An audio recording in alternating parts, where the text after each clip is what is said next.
é nesse momento que eu, com a base consolidada que já trago de trás, vou olhar para o detalhe daquele produto que eu quero neste momento contratar. Imaginemos, vou comprar um carro aos 19 anos, mas quero um crédito. Como é que eu escolho se é ou não é um crédito caro, Claro. não é caro, é adequado, quanto tempo e por aí adiante. Portanto, são estes os momentos que são importantes.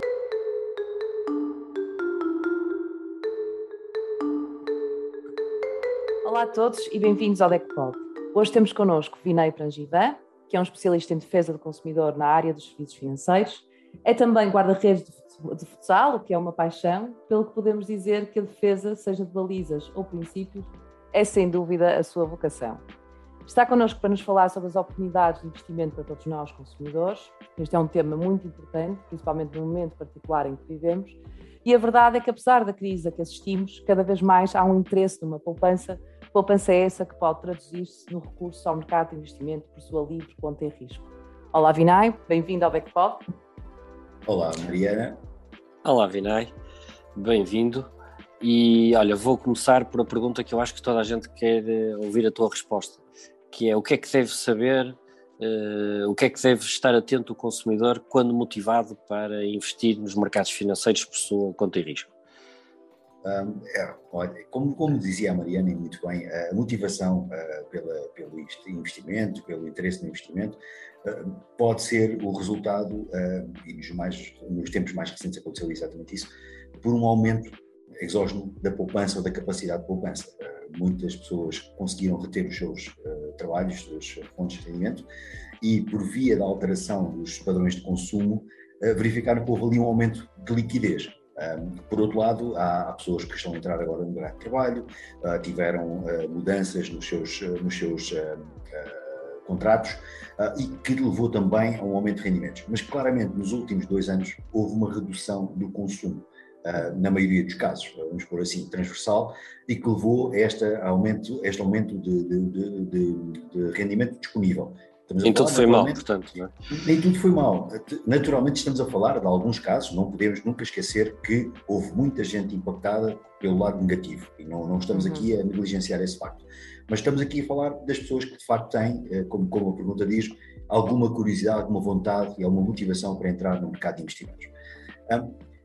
Aquilo que importa saber e aquilo que é mais importante fazer à cabeça é começar a distinguir os objetivos.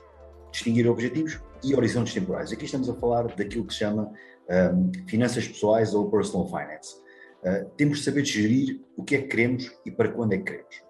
Objetivos de curto prazo, por exemplo. A criação de um fundo de emergência é fundamental. É muito bom ter, por exemplo, uma almofada que vá pelo menos até, e quando possível, engordando-a, até 3 vezes o que é o rendimento mensal. Isto é um indicador mais ou menos recomendável. Uma margem de segurança. Uma margem de segurança para qualquer eventualidade. Portanto, deixar ali um fundo de emergência de curto prazo. Depois olhar para os objetivos de médio e longo prazo. Por exemplo, poupar para conseguir dar uma entrada para comprar uma casa. Esse é um objetivo de médio ou, eventualmente, de longo prazo, dependendo da idade da pessoa, dependendo de qual é o tipo de habitação que quer comprar. Depois, para a educação, sua própria ou dos filhos, eventualmente, poderá ser um objetivo de longo prazo, e a reforma, que é um dos grandes objetivos das pessoas, porque sabemos nós, e infelizmente o cenário indica-nos que daqui a 20 anos poderemos não ter dinheiro na segurança social para que nos permita ter uma reforma. Portanto, isto são os objetivos e a distinção dos objetivos. Depois, muito importante, a criação e a gestão de uma ferramenta de orçamento familiar. Isto é fundamental. Devemos ter sempre um hábito de, pode ser em Excel, pode ser em papel, pode ser usando algo que já existe online, ter uma alocação do que são as nossas fontes de rendimento e os montantes, mensalmente, e por outro lado as despesas, aquilo que são as despesas fixas, por exemplo, a renda da casa, a hipoteca, a prestação, a educação se já houver, tudo o que é fixo, depois aquilo que é variável, mas essencial, mercearia, o vestuário, transportes, e depois aquilo que são as responsabilidades, podemos já ter algum crédito em curso, e depois, naturalmente, deixar uma margem para a poupança. Isto é importante. Agora, às vezes, Vinay, deixa-me só aqui interromper, esta questão da gestão do orçamento familiar, nós confrontarmos com essa tabela Excel, às vezes quase psicologicamente parece que não queremos fazer para não nos confrontarmos, não é? Com essa... É verdade. Há notícias psicológica. Às vezes o Excel dá-nos notícias más, Isso mesmo. mas o Excel tem de ser nosso amigo. E ao ser nosso amigo, a folha de Excel ou outra ferramenta qualquer, vai nos permitir não só sermos mais disciplinados, temos uma consciência, e a Mariana tem razão, a consciência às vezes daquilo que nós podemos fazer deixa-nos um pouco mais, eu diria, entre o triste e o frustrado, mas ao mesmo tempo vai nos permitir ser rigorosos. E ao ser rigorosos podemos ter então a poupança. E a poupança é aquilo que vai servir depois para decidir o que e quanto é que se vai investir e em que modos. E agora entramos na parte do investimento. O que é que importa saber? Primeiro ponto, existe tradicionalmente uma relação inversa entre o risco e o possível retorno de um investimento. Olhamos para o caso do clássico, depósitos a prazo ou depósitos à ordem. As remunerações são quase zero. Porquê? Porque, não só porque os bancos gostam de reter alguma relação entre aquilo que é o seu custo de financiamento e aquilo que eles oferecem pelos depósitos, mas mais importante do que isso, habitualmente ou tradicionalmente, um depósito a prazo está seguro, porque alguns bancos podem entrar em falência, é verdade, mas mesmo que entrem em falência, por trás disso existe um fundo de garantia de depósitos, que até 100 mil euros por titular garante, em caso de falência de um banco, garante esse valor. Portanto, tem depósitos, não é? Mas tem que ser ter isso em atenção. Pois. É verdade. O termo tem que ser, por isso é que eu digo, depósito à ordem ou depósitos a prazo. O termo depósito é fundamental neste caso. Mas ainda assim, estamos a falar de algo que é relativamente ou bastante seguro. Por ser bastante seguro, a possibilidade de retorno ou de remuneração é praticamente zero. Pois. E depois entramos numa espécie de escadinha, vamos pôr assim. Quanto maior o risco, ou quanto mais elevado o risco vai sendo, mais a possibilidade de retorno. Atenção que eu estou a falar sempre em possibilidade de retorno. Há um jargão muito conhecido na área de investimentos que é: rentabilidades passadas não são garantia da rentabilidade futura.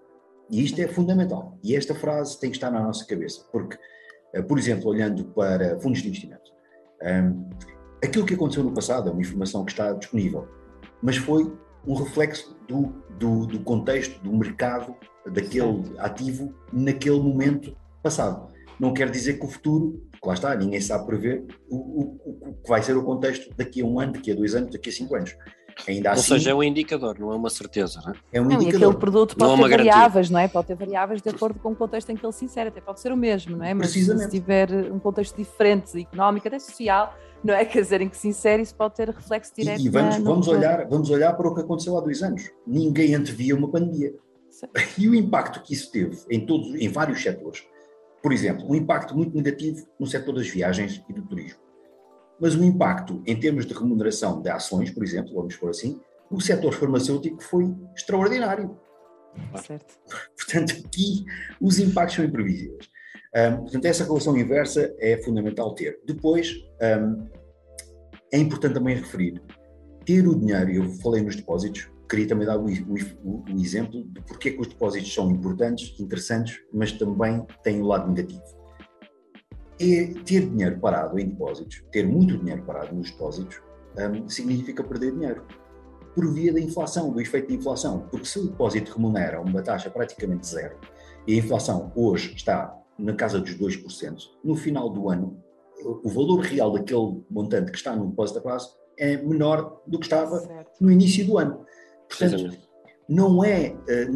é importante ter dinheiro disponível, a liquidez é importante, mas não é necessário que todo o dinheiro esteja parado no depósito de prazo ou no depósito à ordem. E é importante depois olhar para os outros instrumentos que existem.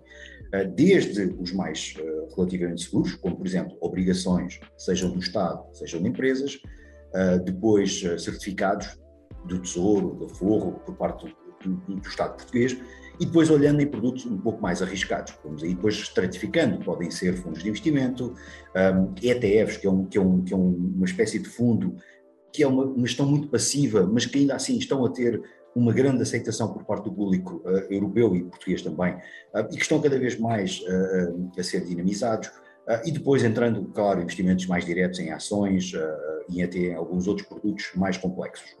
Importante, não se deve investir se não se conhece o produto. Este é um conselho muito importante. Se eu não sei como Se eu não conheço... E aí dás-me aqui a ponte para outra questão que eu te queria colocar, que é não só essa falta de conhecimento, e também já abordaste há pouco, aquilo que foram os dados de determinado produto anteriormente. E aquilo que nós vemos, por exemplo, nas redes sociais, através dos influencers e outras ferramentas digitais, é que tudo parece muito simples e facilmente se atinge aqueles objetivos que ali são anunciados. Isso será mesmo assim? Não é. Vários casos foram denunciados nos últimos, até particularmente 15 meses, de mentiras, e a palavra aqui mentira mesmo, porque há vários cenários. Por exemplo, há influencers que o fazem ou fizeram porque eram pagos por plataformas de negociação, por exemplo. Ou seja, era meramente publicidade e não especialista. Era publicidade. Não, porque eles não são especialistas. E depois, e este é o conselho, mais um conselho que eu gosto de deixar. Quando se pensa em investir, se for por um intermediário, através do intermediário, seja ele uma plataforma, seja ele um serviço de aconselhamento, é importante ver se ele está ou não autorizado para exercer essa função. E isso é feito através, no caso do mercado de investimentos, através da consulta à Comissão de Mercados e Valores Mobiliários, a CMVM, que tem uma página dedicada precisamente às entidades autorizadas a exercer essas atividades. Nos últimos 15 meses, volto atrás, nos últimos 15 meses, a CMVM emitiu um sem número de alertas para entidades não autorizadas a exercer estas funções. Mostra que houve uma alteração durante a pandemia desta influência, desta mensagem, eu não quero dizer falsa, mas não autorizada. Pronto, certo. Vamos pôr assim. Quanto àquilo que o André falou, e muito bem, alguns gráficos mostravam valorizações de 4.000%, 350%, hoje o fulano que fala na mensagem, a pessoa que está a transmitir a mensagem anda num Porsche, está num hotel no Dubai, tem Rolex. Esta mensagem de sucesso e ganhos irreais provoca aquilo que em inglês se usa, uma sigla que é Fear of Missing Out, FOMO, o medo de estar de fora ou perder um comboio. Ficar para trás. Ficar para trás. Isto é jogar com a irracionalidade, com as emoções dos potenciais investidores. Mais um conselho só que eu gostava de deixar: diversificar a carteira é fundamental. Além de eu conhecer os produtos, além de perceber como é que eles funcionam, não posso meter os ovos todos no mesmo saco. Porque se acontecer um evento de mercado, e olhamos para aquilo que falámos da pandemia, se eu tivesse investido tudo no setor de turismo e de viagens, eu hoje teria tido um tombo enorme, teria tido umas perdas enormes, porque estava tudo no mesmo setor. Portanto, é importante diversificar, não só de setores, mas também no tipo de investimentos. E pegando nesse último aspecto, deixa-me puxar um bocadinho a brasa aqui à DECO, que, como sabes, tem uma vertente formativa e informativa muito ativa.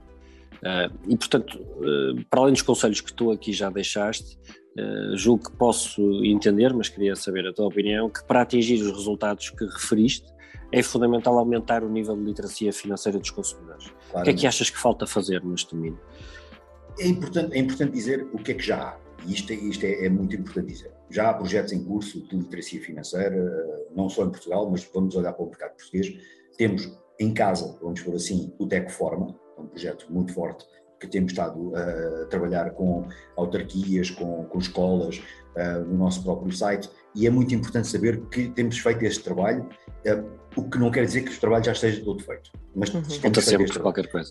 Exatamente. Depois temos o trabalho feito pelos reguladores/supervisores, no projeto Todos Contam, que também é muito importante, já existe há alguns anos, em que está o Banco de Portugal, a CMVM e a Autoridade de Seguros e Pensões, e juntamente com algumas entidades privadas, e também a DECO tem dado alguns contributos.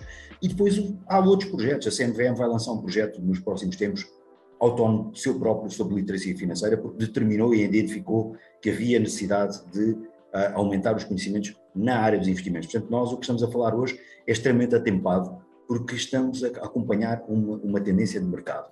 E por último, naturalmente, as entidades privadas, quer sejam elas da área financeira ou outras entidades, já têm também alguns projetos. O que é que falta? E essa pergunta do André é muito boa. É importante distinguir, por exemplo, como é ou em que momento é que é dada a informação. Na minha opinião, e a opinião de muitos autores, A introdução de educação financeira deve ser numa disciplina autónoma no currículo escolar. Isto é fundamental. Não podemos estar a incluir dentro de uma cadeira alguns conceitos alguma vez por semana. Devia ser uma disciplina autónoma. Alguns países já têm exemplos de alguns anos para cá com bons indicadores de sucesso. Depois, aquilo que eu falava dos diferentes momentos. Considera-se, e há muita gente que considera isto, eu também tenho esta visão, em diferentes momentos há diferentes conceitos que devem ser transmitidos para que, no momento de decisão, seja dado o detalhe. Ou seja, conceitos básicos, sejam eles de taxas de juros, os compostos, formulação de impacto de comissões, o que é uma taxa, o que é uma inflação, que produtos é que há, genericamente, serão dados ao longo da vida. Vamos começar, por exemplo, imaginamos aos 14 anos começa, aos 13 anos começa, e vai até aos 18 anos, todos estes conceitos consolidados. A partir dos 18 anos é quando começa a tomar-se decisões.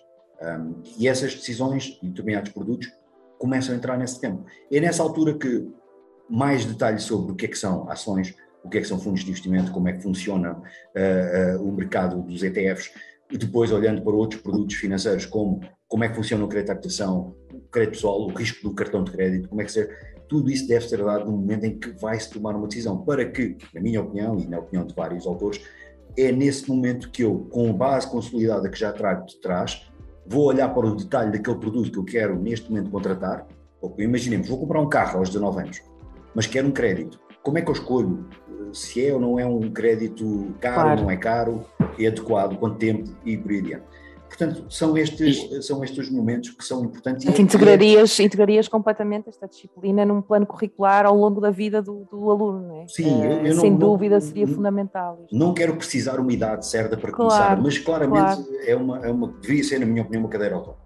E Vina, enquanto não é atingível esse objetivo no seu todo, também é importante saber que há locais e entidades onde podem recorrer antes de contratar, não é?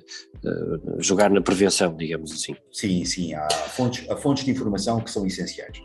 Naturalmente que os reguladores supervisores são uma delas, mas também, no caso do DECO, por exemplo, é uma fonte de informação que julgamos que estamos disponíveis e estamos cá para ajudar os novos investidores, os investidores que tenham questões, e também depois a imprensa especializada, seja ela escrita, seja ela média, seja ela televisão, internet.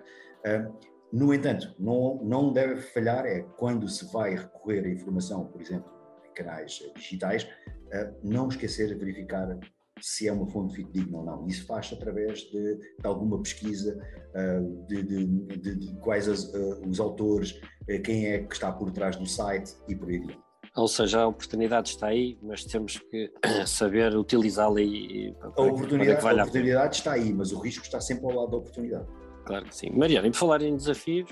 Por falar em desafios, Vina, temos aqui um desafio para ti, ou seja, achamos que fazia sentido incluir aqui uma dinâmica em que te pudesse pôr à prova, na verdade, ou seja, nós vamos lançar aqui algumas palavras e aquilo que tu tens que fazer é dizer aquilo que te vem à cabeça logo numa primeira instância, portanto é ter a resposta na ponta da língua, pode ser? Ok, vamos ver.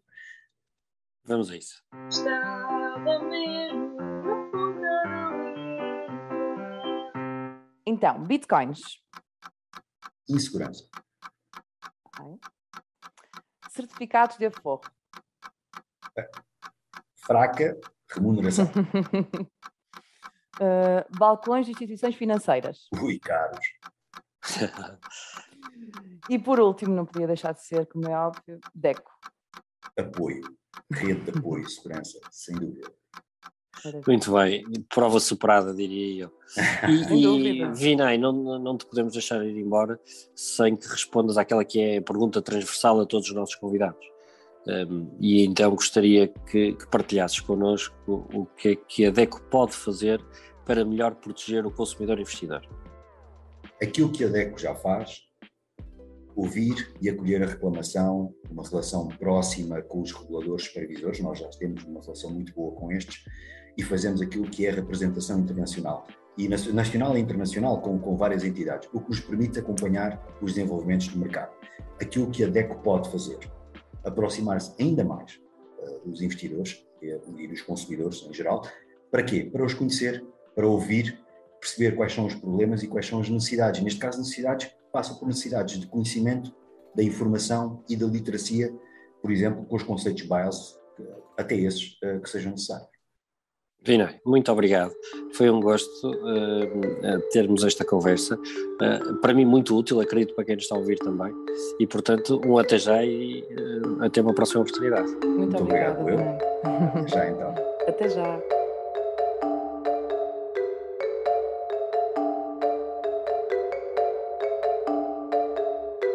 Agradecemos por estarem desse lado. Continuem connosco e ouçam todos os episódios. Acompanhem-nos, comentem e partilhem. Adeco sempre consigo. Adeco sempre consigo. Adeco sempre consigo.